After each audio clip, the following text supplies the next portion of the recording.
এই খাবারটা কাকে কাকে পছন্দ বলো তো, একটু কমেন্ট করো সবাই। আমাকে তো পছন্দ।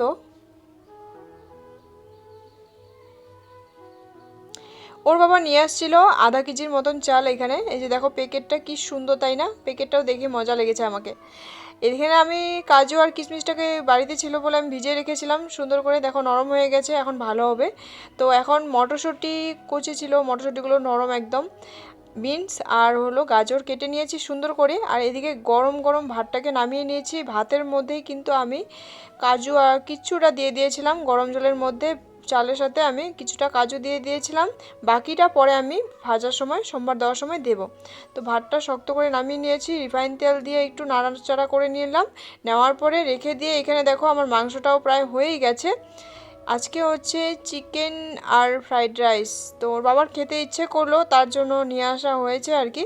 আর রাত্রেবেলা বানাচ্ছি বলে খুব একটা বেশি ক্যামেরাটা দেখাও যাচ্ছে না, অন্ধকার অন্ধকার দেখা যাচ্ছে। যাই হোক, যার দেখতে ইচ্ছা করবে তা এমনিই দেখবে, তাই তো? তো এখানে আমি সবগুলোকে সুন্দর করে ভেজে নিয়েছি। বিনস আর গাজর মটরশুঁটিগুলোকে দেওয়ার সাথে সাথে নরম হয়ে দু টুকরো হয়ে গেছে। তো এখন আমার এখানে কড়াই গরম হয়ে গেছিলো। কড়াই গরম হয়ে যাওয়ার পরে তেলটা কিন্তু বুঝতে পারলাম না, ফার্স্ট টাইম তো একটু বেশি পড়েছিল, তো উঠিয়ে রেখে দিয়েছিলাম।